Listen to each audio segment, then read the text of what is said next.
Okay, so I think it's time to get started. Welcome everyone to our educator chat. If you don't know me, my name is Dana Miller-Cotto, although I see a number of names that look very familiar, so welcome and nice to see you all again.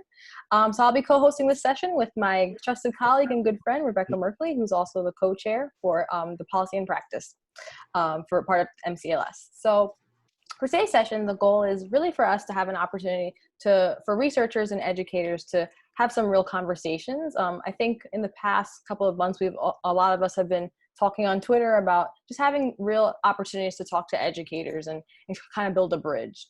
So hopefully this will be the first of many conversations. So we can just jump right in. The goal for this conversation for us is really to be less of like a Q&A and more of just like jumping in and asking questions and talking to our very talented educators who have been really awesome to join us on really short notice. So I'm going to ask folks, our three great educators, to say their name, a little expertise about them, so what grade they teach and what subject, which mathematics. If they teach other subjects, definitely want to hear about that as well. And just so we can get to know you all a little bit, share something like your proudest moment as an educator, or maybe your most memorable moment as an educator. You might also talk about how long you've been teaching. So Tyron, do you want to go first? Sure, no problem. Hi, my name is Tyron Young.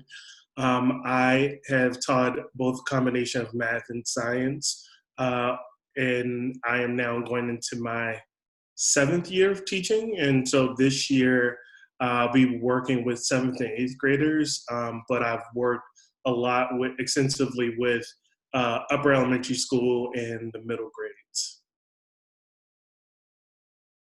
Can you tell us about one of your proudest moments as an educator? I think one of my proudest moments as an educator is, I guess it's one of those things that happens very frequently. When students finally have that aha moment or that light bulb moment, especially like when they've really been struggling or grappling with a particular concept. And for me, I would definitely say my favorite thing to teach is fractions to 5th graders. And fractions always seems to be like you have that one group of kids that struggle with it, and then they finally have that light bulb moment, and then everything becomes super easy for them. So then rates and ratios now make sense to them later on. And understanding multiplying and dividing fractions become like this whole, it seems like this whole new world becomes open to them. So it's those light bulb moments are definitely like my proudest moments. Really cool. Thanks for sharing, Tyron. I know a lot of folks on the line study fractions, so I'm sure that's very, very relatable. Brian, do you want to go next? Sure. Thank you. Hi there. My name is Brian Shay. I teach high school in Southern California, the San Diego area. I've been teaching for just about 20 years now. I teach mostly integrated 2 or 3, as well as calculus. And one of my proudest moments is kind of what got me to this moment today, is when my former students reach out to me and tell me about some cool things they're doing and ask me to be a part of that because they valued a relationship that we had, a connection that we made. So when my alumni reach out and ask for some advice or tell me about what they're doing and ask me to help them out, I jump at that no matter what it takes. So things like this. Thanks for sharing. I wonder in particular who you might be referring to. Just kidding. We know it's Andy. Okay, Patrick, would you like to go next? Yeah, just waiting for the video to load. There we go. So my name is Patrick McLeod. I had the pleasure of teaching everything from kindergarten to grade 12, except for grade 9. But most of my math teaching came at the grade 6 level, where I spent most of my time teaching before moving into what we refer to over here as a curriculum consultant role, specifically looking at K to 8 math. And then last year I made the jump into the VP pool. So I'm now a VP at a 7 through 12 high school, specifically looking at the grade 7 and 8. Proudest moment as an educator, Tyron, you spoke of it already. It's that time when I help the kids see the growth that they had over a year.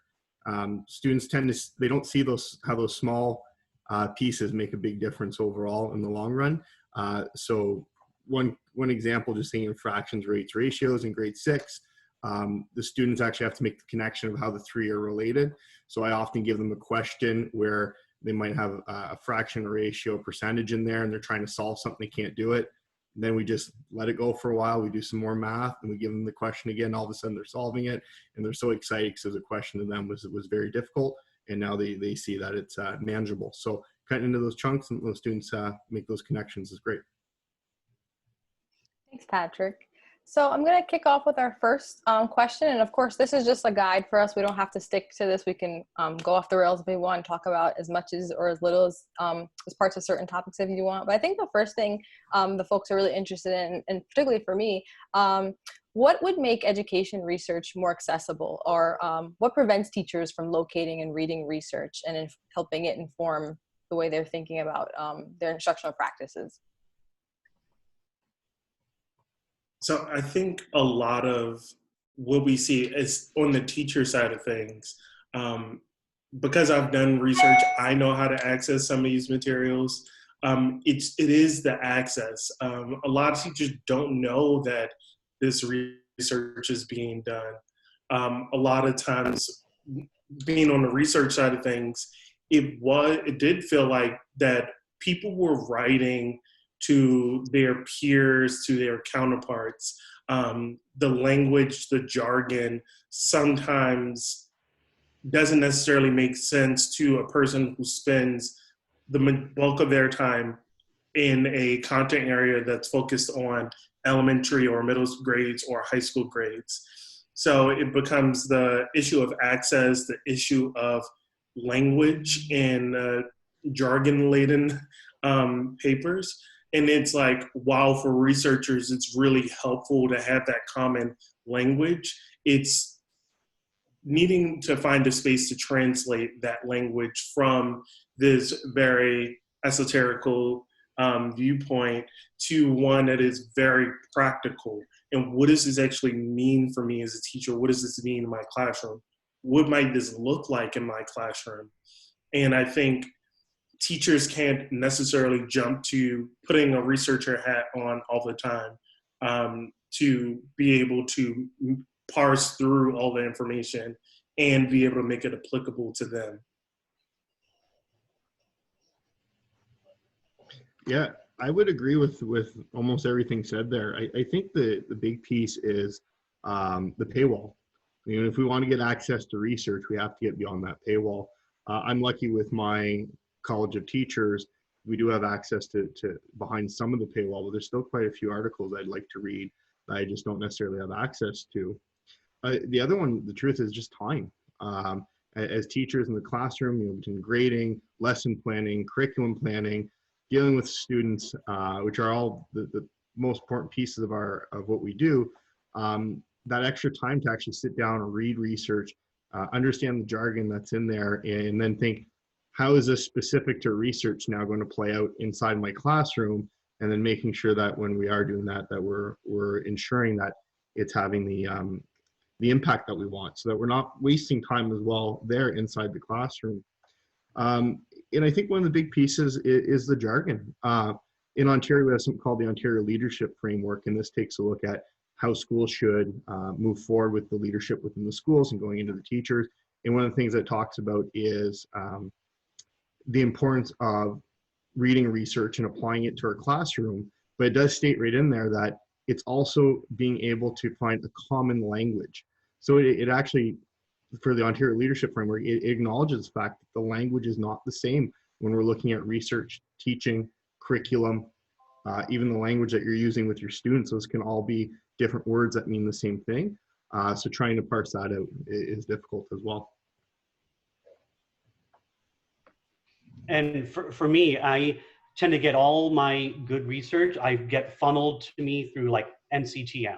So that is where I get the journals every month or whenever they give them, and I read those and I pull ideas from them, and then I go onto the website and look at some other things. And so I've also started doing in my school, we've started doing a journal read together. So in my department PLC meetings, I find a decent article from the NCTM and I give my team all a copy of it, and we take a half hour reading it together, thinking about, oh, thank you, yeah, National Council of Teachers of Mathematics, sorry about that. And so that they put out a journal, they do peer-reviewed review, it's called Mathematics Teacher, or I think it's now called Mathematics Teaching and Learning, something to that effect is the name of the journal.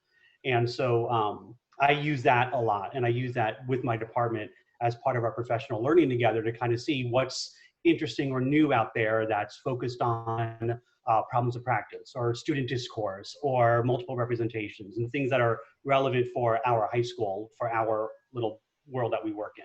So that's how I bring in a little bit of research. But again, it's all been curated by somebody else. I don't feel like I have the guts and or the passwords and the money to go into the deep dive of JSTOR or things like that and try to find some other articles. So I let somebody that I trust curate things and share things for me. And that's what I find to be pretty useful. And I guess to build on that, where I've been lucky is I've had access to researchers, mostly because Aaron Maloney, who I think is listening right now, is a longtime high school friend of mine. So as I get more into the research, I was able to tap into that resource of the amount of knowledge that she has, and that ability for her, with her vast knowledge, to curate some of that as well. And I don't know if this is going to come on later on, but if there is ever a way to get people in a leadership position at the school or a curriculum consultant tied in with some researchers, I mean, that can open up some major doors, but there's some barriers with all that as well. So to a point that Brian made, in terms of just like the resources that you are using that informs your instructional practices, like what does inform your practice and where do you find a lot of your resources?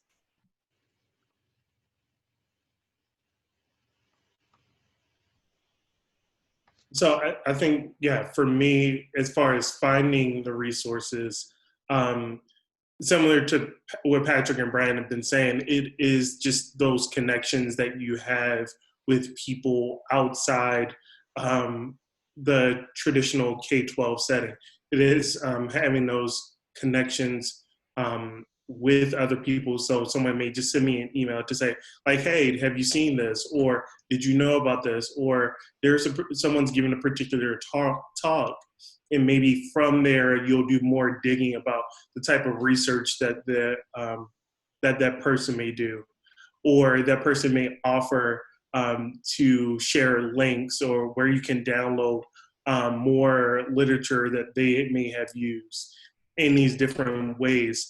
But it is these very slow trickles, and you kind of have to, you'll find them sporadically where you might find 2 good articles here, but it could be 3-4 months before you actually find another article that is really applicable to what you're doing in your classroom. And so in some of these papers, even sometimes it's alluded to, why aren't teachers doing this in the classroom? We've been looking at this for decades. We've been looking at this over the past 10 years.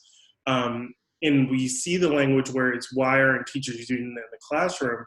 But really it's because people aren't writing to us and it isn't accessible to us. So that's why we haven't been practicing some of these things that are, from the research standpoint, best practices or things that could help students. So we honestly just don't know.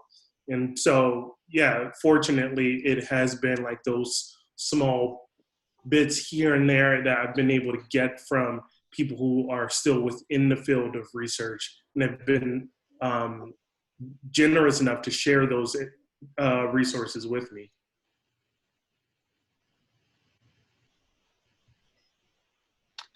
Cool, thanks, Tyron. So one thing we wanted to chat a little bit about was just the different perspectives that researchers and practitioners bring to their work. So what are some things in y'all's eyes, and anyone, I would love for anyone to jump in, not just our 3 educators on the call. What are some different perspectives that, folks bring to their work, and, what are maybe some areas where there's like blind spots on each end? So what are blind spots that researchers may have, and what are blind spots that teachers may have, and what would make for more productive conversations between the 2 groups? Gail has her hand raised. I'm really interested in this conversation because I was an educator before I became a researcher. And one of the connections that I'm really making from what I'm hearing from the educators, I taught almost every grade of math or tutored and taught for many years before I became a math educator. And my experiences really drove me to become a researcher. But I think it's more than a disconnect between language of researchers versus language of educators. In part, it's about the complexity. As researchers, we are really pressed to hone in on detail, detail, detail, detail. And one of the things that makes it really difficult to apply in a classroom is researchers have a hesitancy to draw conclusions that go anywhere beyond, which is important and necessary for researchers to be very cautious about. And so there has to be some willingness to do what I will call sort of a casual experimentation in the classroom, willingness or even a loudness to do a little bit of experiment in the classroom based on the research, because the research really can't guarantee that it'll work in that kind of complex situation. Does that make any sense? It makes sense to me. If I can just build on what Gail said, and maybe to the previous question about resources, one of the things that I've noticed speaking to researchers compared to maybe the resources that are available to teachers is, so the researcher will do the research, someone will pick it up, they'll distill that, they'll write it into teacher-friendly language, let's say, and then they present it to teachers. And when you read it, they almost always say, if you do this, you will get this success rate. And it's always written like, you do it, you'll go great in your classroom. But then you start reading maybe the research behind it, you speak to the researchers, and they always say, well, based on what we can see, it would appear that. And they're never as open to saying this is 100% effective. And I think what's interesting with that, though, is if you take it from a teacher's perspective, when we're reading research that's maybe been rewritten 2 or 3 times into an article that's getting to us, it loses a lot of the grayness that's important for us to keep in mind, so that we're in a position, as Gail said, to, sorry, Gail, I forgot the word, it was an interesting word, but that permission to try it in the classroom to see if it's going to work without being as formal, which I think is interesting. But often when, or at least I feel like when I get things from the teacher's perspective, the language has been changed so much that you expect it to just work. And so it misses the minutia that's in there. Yeah, and I think the other part is, I think teachers are willing to do that experimentation. It's something that we do every single year, because each cohort of kids you get in your classroom will have very different needs and will definitely take on different content in very different ways. So we do the experimentation, and I think it's sometimes knowing, even if we're on the right train of thought, I think if there are some things that teachers do naturally, and then sometimes we might find out like, oh, that is like something that people have been doing across the country in other classrooms. And we do begin to do that type of experimentation. But I do think, to Gail's point, it is important to understand the context and the where some of this research is situated, because for me, I've worked in both public and private independent schools throughout my years, and so understanding the context in which some of this research was done does help, because there are certain things that may or may not work in certain populations. You may have access to different types of resources in different schools. And so we do definitely need that level of detail that Gail was alluding to. But I think the experimentation piece, or the willingness to experiment, is definitely there for a lot of teachers. So Erin has a comment. Erin, do you want to jump in? Yeah. Sorry. Okay. First of all, I have no tech skills, so sorry. I was trying to like actually raise a hand. I don't know how to do the raise a hand button. So, I just wanted to add kind of to this discussion that I think one of the things that has been so incredibly beneficial for me in my own research career is that I've had Pat as a resource. And I'll tell you that Pat only made the behind the paywall comment because I sent him a snarky text, which was like, what about me? I help. But no, so where Pat will often, send me emails saying like, hey, I need access to this paper, and I can send it to him. I will run virtually every study that I think of by Pat and say, hey, is this something that would work in a classroom? Because one thing I realized, even having my own kids, is that like life on the front lines is so different than life in the lab.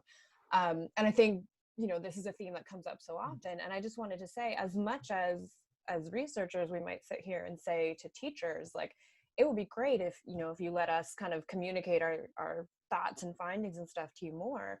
I also want to add that as a researcher, yeah, like the fact that I can pick up the phone and call Pat anytime and be like, hey, I have this brilliant idea. It's going to save the world.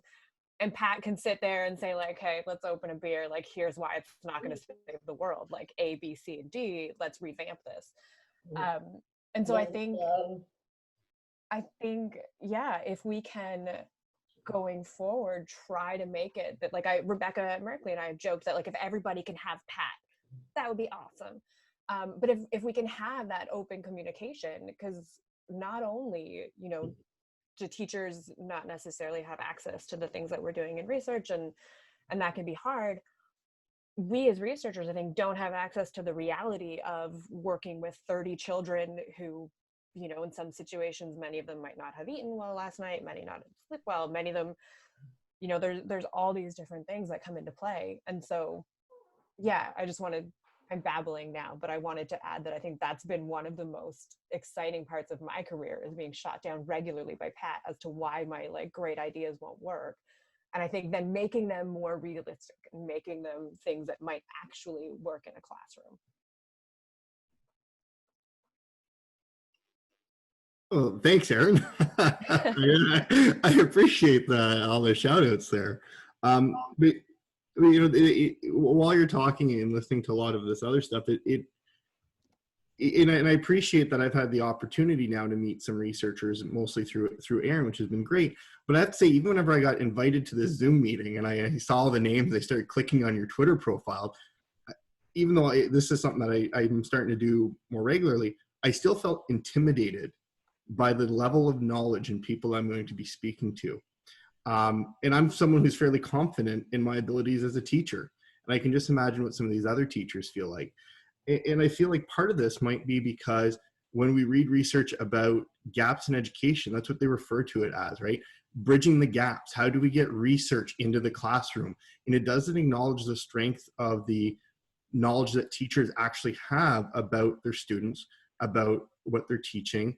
And so we've been working on a metaphor that's more about like a train track, where researchers and educators are either side of the track, and we're trying to both support the students moving forward. So it starts to build that we both have a knowledge base that we bring forward, and we can help each other out to help move student thinking, student knowledge forward. So it's something that we're still working on developing. I don't know if Erin or Rebecca want to touch a little bit more on that, but it's definitely something we've been putting some thought in, is getting away from that gap metaphor, which really creates a hierarchy between educators and researchers. David, you had your hand raised? Yeah, I wanted to ask what educators would like to get from researchers, as opposed to how, which we've already talked about a lot. Like fundamentally, what is it that we know that you don't know as much about that you'd like to get from us? I'm confident that you all know a ton of stuff that I don't know anything about, but I'm not sure what I might know that's actually useful to you. So yeah, that's the question.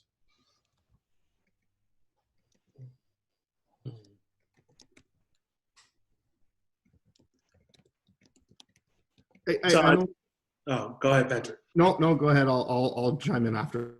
I think for me in thinking about it, it's like, what do we want to know? I think essentially sometimes we're not certain what to look for in research, just because there's this apprehension of we're not certain if what's in research is always applicable to us. And we're not certain that, what is, I guess, the new hot topic in research, if that's kind of like what we're doing, if it's even in vogue, so to speak. So a lot of the times we're looking at research that may be 6, 7, 8 years old.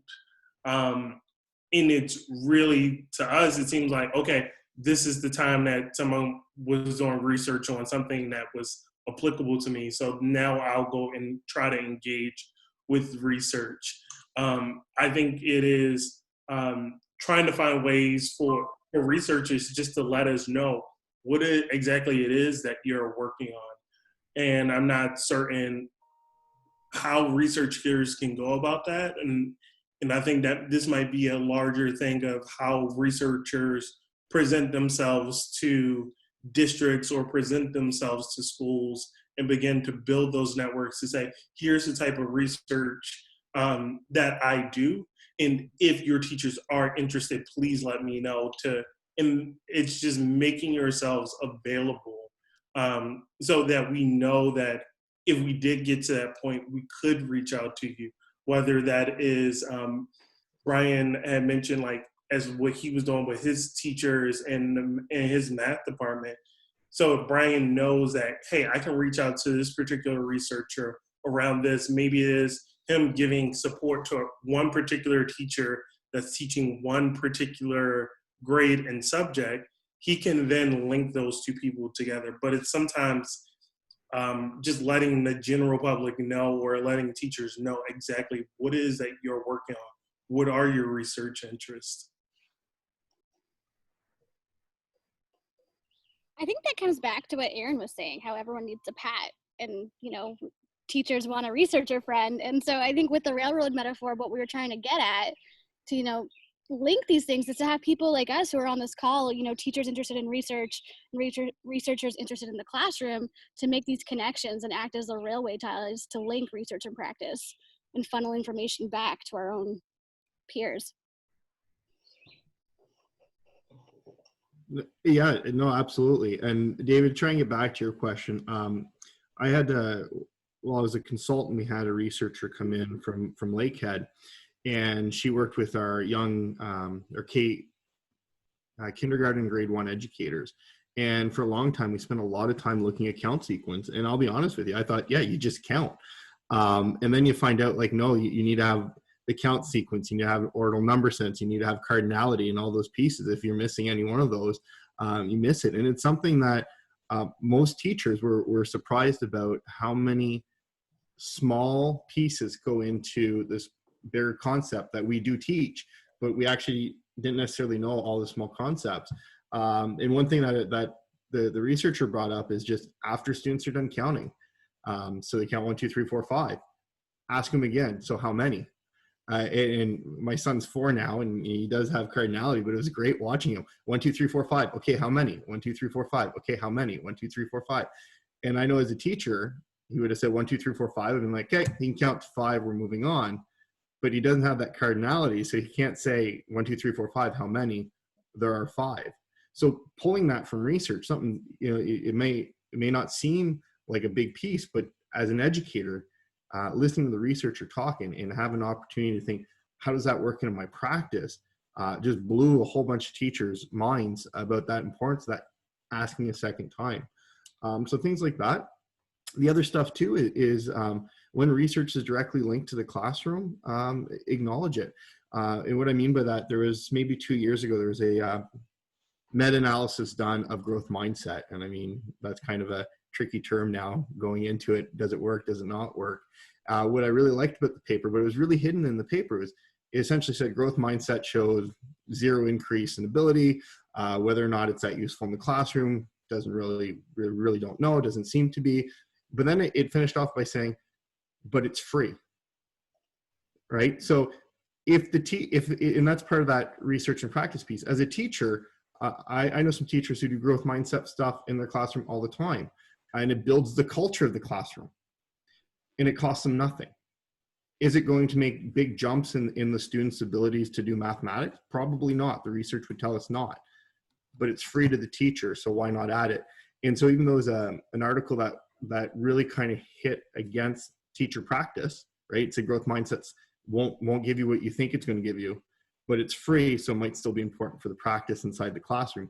It was really interesting to see that sort of stuff. So I don't know if that helps at all. But like both Aaron and Rebecca said, I often hear researchers saying like, yeah, I'm always open to questions and always open. If you have anything, come see me. But researchers also reaching to us educators when they're doing things would really open up some doors as well. And that needs to go both ways. Teachers aren't doing it to researchers. I'm going to be honest from that end as well. We don't do it as much as we should be. I've noticed with when I've talked with other teachers about how I try to infuse some research ideas into my classes, I always get the pushback of, how do you have time with the pacing guides and the common assessments? And so I always try to push back against that, saying that I could take a day away or half a day away to try something new, or I could infuse, like what Pat just said, like little elements of growth mindset in every day to change the culture of my classes or my team or my department. And that'll work out in the back end after.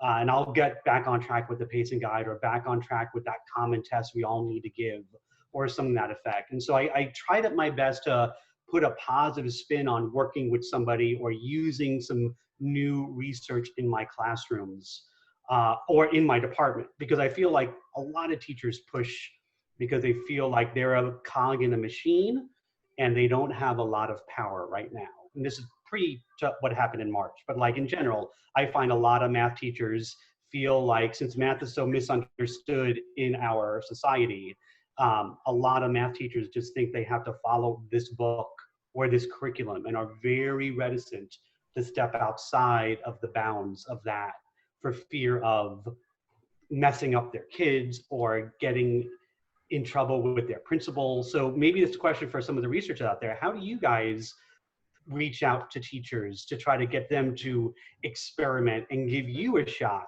and step away from that fear of that pacing guide, common assessment machine that a lot of us feel stifled by?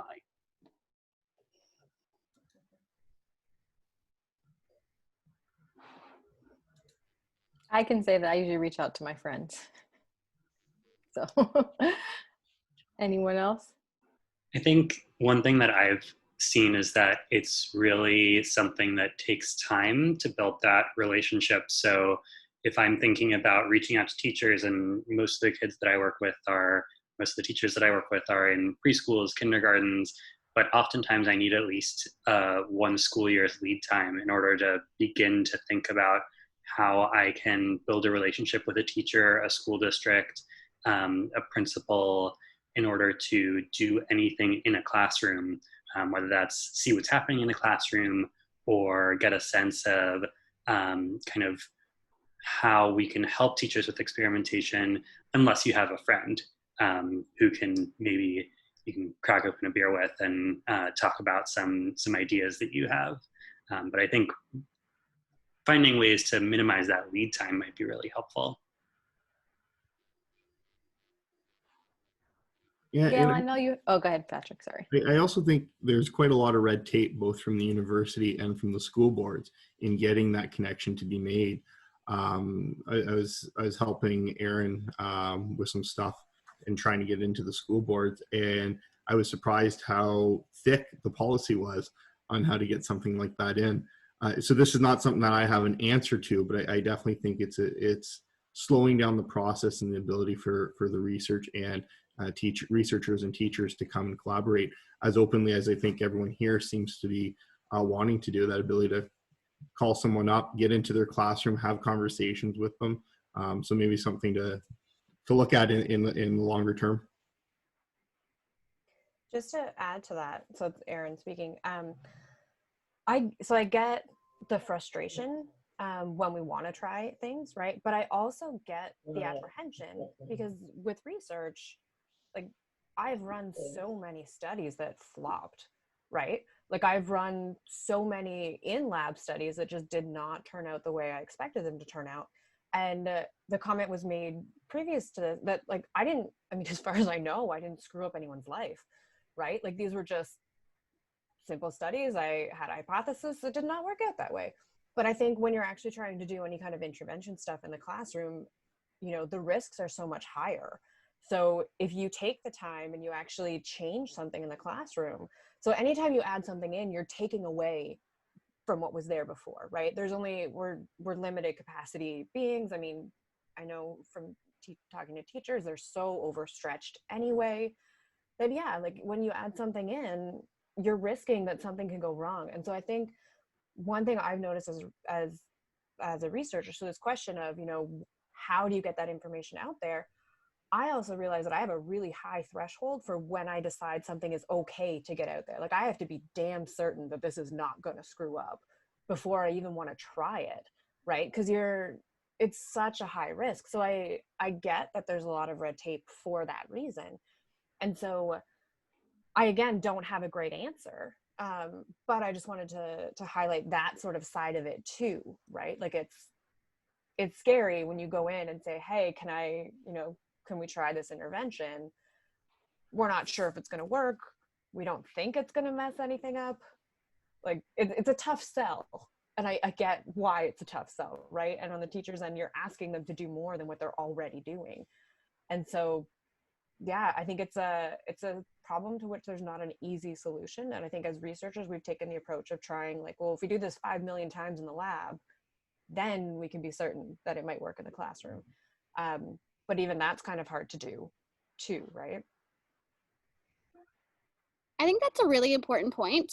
But I also think that just by even my studies that have flopped, the relationships I've built by having done them in schools and preschools, like, that still leads to benefits, right? We can tell the teachers we're working with, so this specific project I tried didn't work, but here are all these other resources we know from the broader field, for example. And so if done thoughtfully, it can be sort of connection building and not just about testing out a specific idea. I would say, oh, sorry, yeah, go ahead. I was going to say, my question that I was going to ask a little bit ago is sort of related to this conversation, and also related to Dana's previous question about what educators are interested in. And one question I have as we're thinking about these relationships and what are teachers looking for and what do researchers need to do is, I think in large part that math teachers are doing a fabulous job in their classrooms. And so I think it's important to be cautious about coming in and say, let's change all this up to try this whole intervention. But then I also, one of the reasons I do mixed methods research instead of very quantitatively focused is because my background as an educator tells me that teachers' responsibilities are not for most of the students in their classroom. They are responsible to every student in the classroom. And so they're not just, and my impression is not just looking for research that says this is going to work for 80% of the kids, because for the most part, they already have something that's working for 80% of the kids. And so I guess, you know, that's sort of my segue into sort of asking, when you're looking at research, are you thinking about the differences between whether this research is helping you with those 80% typical, you want to get them better? Are you looking for research that's helping you with this little subset or for this particular problem? I'm really interested in how the complexity in your classroom helps you think about which kind of research you want, and whether you think you're looking for sort of quantitative evidence or evidence that has both qualitative and quantitative, or if you've even thought about it in those terms.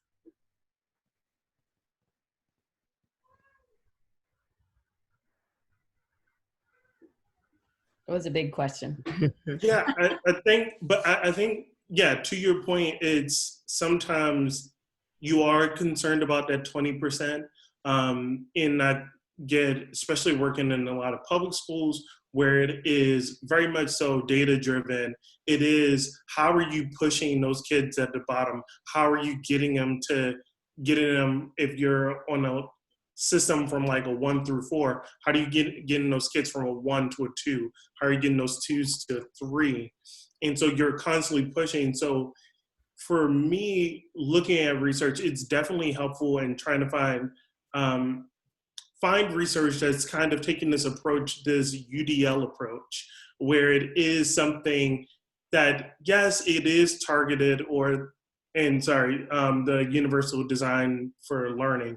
And so it's something that it is going to be really helpful and really impactful for those kids at the bottom, but it is going to also have some type of impact or some type of reinforcement for those kids who are on level or above level. So I think for me, it is trying to find those things that it can be incorporated into the classroom, but there is a benefit for all students. It may benefit some students more, but showing that there is a benefit for all students. And I think if we can find more research where it is them looking at all students and saying that while this is specifically helpful for struggling students, it can also be used as a reinforcement for these students that are on level. Or maybe here are some types of ways you can push those types of students to give them more of a challenge for students who need maybe a bit of more of a challenge in the particular work. And I'm wondering, Aaron, if maybe you want to touch on this after, but I think maybe using the term intervention is one of those areas where research and practice, teaching practice might differ, because when we think of intervention in Ontario, and I do know some places in the States, because it comes from the States, we use a 3-tier model. So tier 1 is kind of all class, tier 2 is typically your UDL type stuff, tier 3 being your DI, students having some really strong difficulties. And as an educator, when I hear intervention, I'm thinking tier 2, mostly tier 3. But I'm wondering, in research, when you say intervention, are you just meaning we're going to try something with a group of people, we're going to do this piece differently, and we're going to see what this comes out, like if it's changed something? So I'm wondering if that might be one of those areas where communication between practice as a teacher and as a researcher is different. Gail, to your question, the short answer would be yes, all of it. That's the short answer. But I'm also the guy that likes to get those articles from Aaron and Rebecca and read through them and highlight and think about them. Not every classroom teacher is that way. But we do have students that need all those levels. I want to make my personal practice, my UDL practice, Universal Design for Learning practice, better. I want to be a better educator. But I also want to know, when I'm having a student who's having some difficulties, what type of interventions research might tell me might work for that student. So all of it. And maybe, again, that difference, because if we're just looking at interventions, that may not be the be-all end-all that I want as a classroom teacher. I want to gain a better knowledge in mathematical pathways, mathematical understanding. In Ontario, we teach more than just math, so same thing for reading, writing. I want to read that stuff so that I can make decisions that will impact my practice to better my students. So that's kind of my roundabout answer there.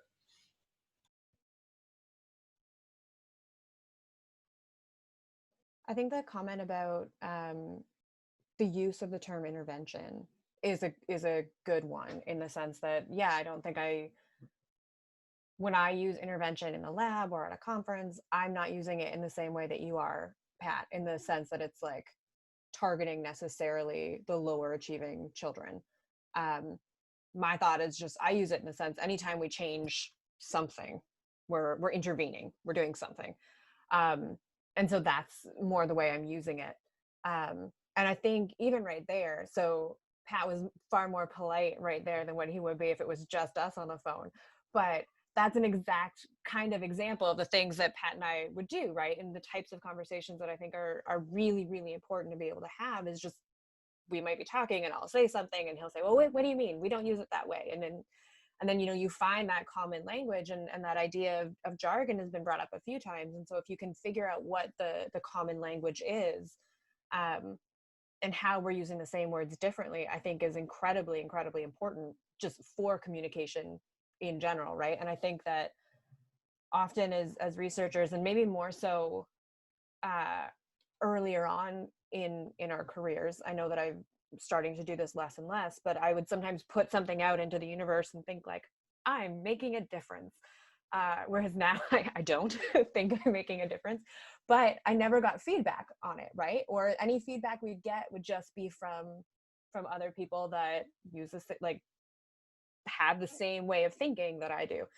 And so I'm using this to segue into another thing that I think would be really cool is even just as researchers, we get peer review on our research articles, but even just being able to get teachers to review the stuff we're doing as well. And I don't know if MCLS can ever use, like if we can ever use MCLS as sort of a platform for bouncing those ideas, but you know, if we can have more teachers and curriculum designers and people on the front lines in education to be attending some of the conference talks that we have and asking the questions that we don't think to ask, and providing the feedback that we're not going to get from each other, I think that would be incredible.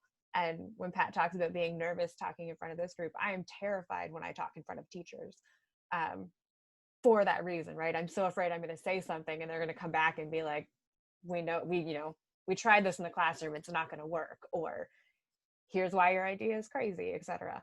So yeah, I think that would be another awesome maybe sub goal that we as a group could have, is to try to get that sort of constructive criticism from each other.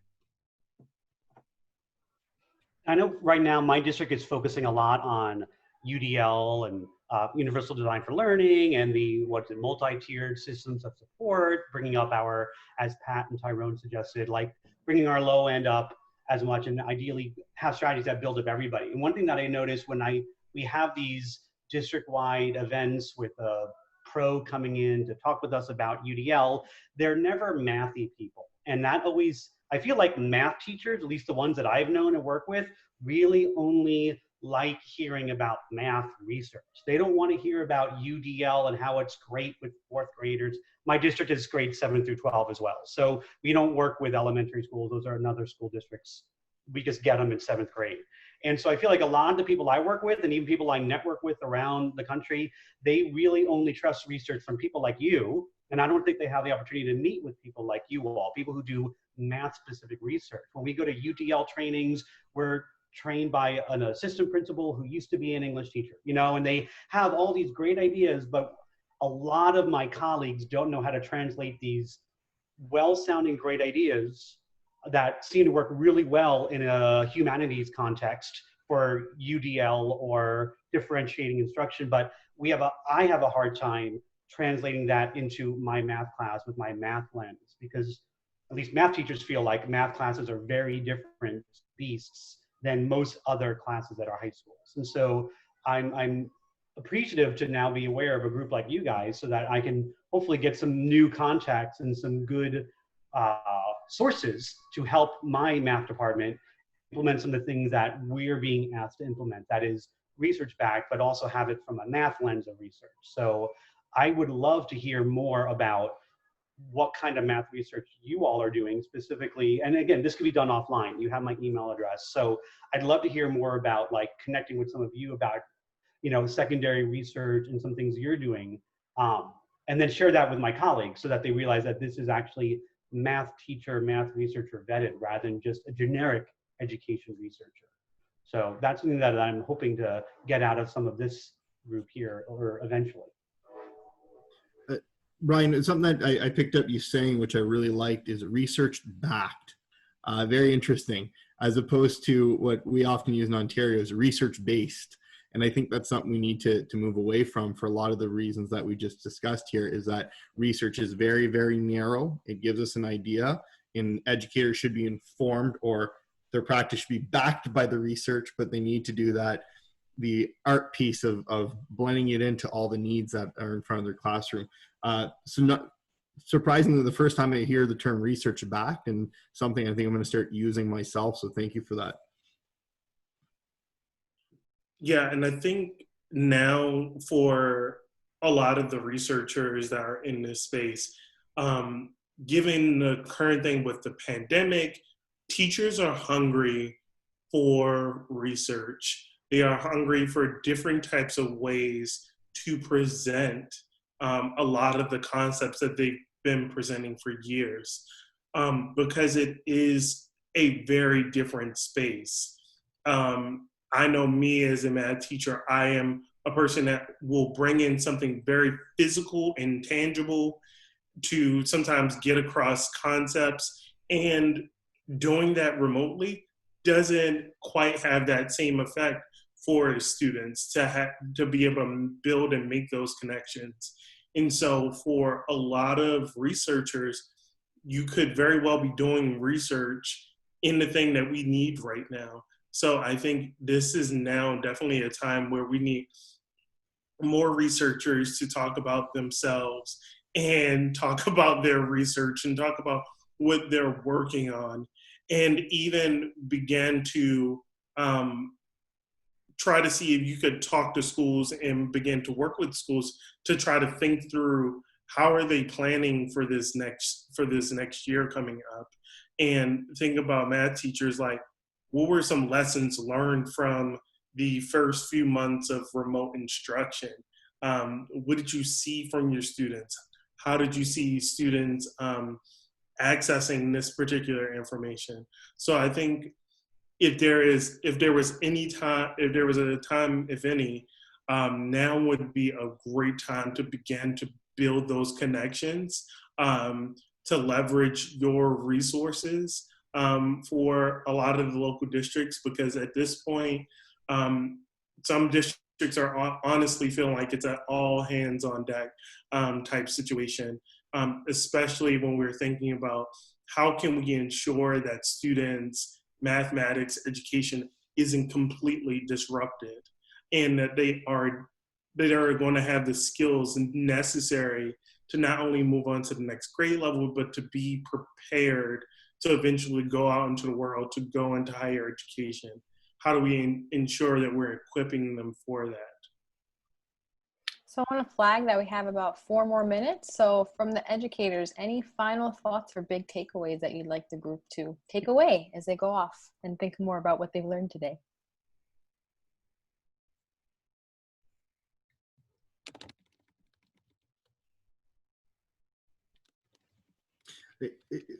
Rebecca and I do a little podcast where we have some researchers and practitioners come on, and almost every time we talk about the jargon and that lack of cohesiveness in the jargon. And listening to Erin today, she said something like the same words that we use differently. And I think that's actually the piece of the jargon that, as much as we can, if we can get the same words that are used differently to align, I think that's the important piece. When we use different words, it doesn't really matter, but that same words, different definitions, I think really causes some confusion. So if there's any way, I think that'd be a huge next step for educators and researchers to move forward together.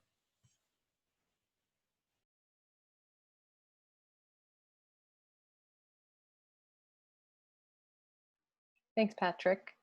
Well, if there's anything else, if there's nothing else, then I'm gonna we'll close up there. But I want to thank all of our educators and everyone who joined us today. I want to flag what Robin just said in the chat, which I think is really valuable for us all to keep in mind, is that she said, I'm no longer the educator, now the researcher, but I keep thinking, how can we be of service to teachers and students, specifically in this pandemic? And I think that is what unites all of us on this call, is trying to work together to help students and teachers. Absolutely. Thanks for flagging that. And thank you for contributing that, Robin.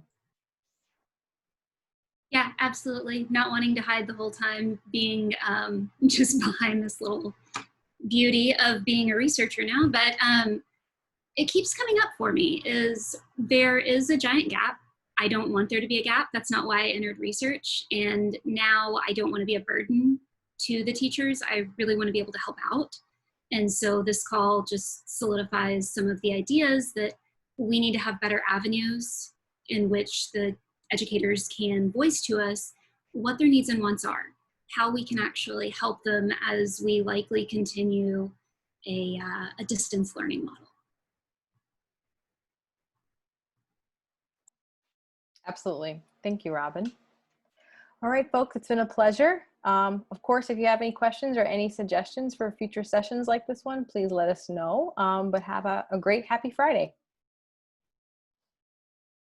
Take care, everyone. Thanks, everyone. Thanks, everyone. Bye.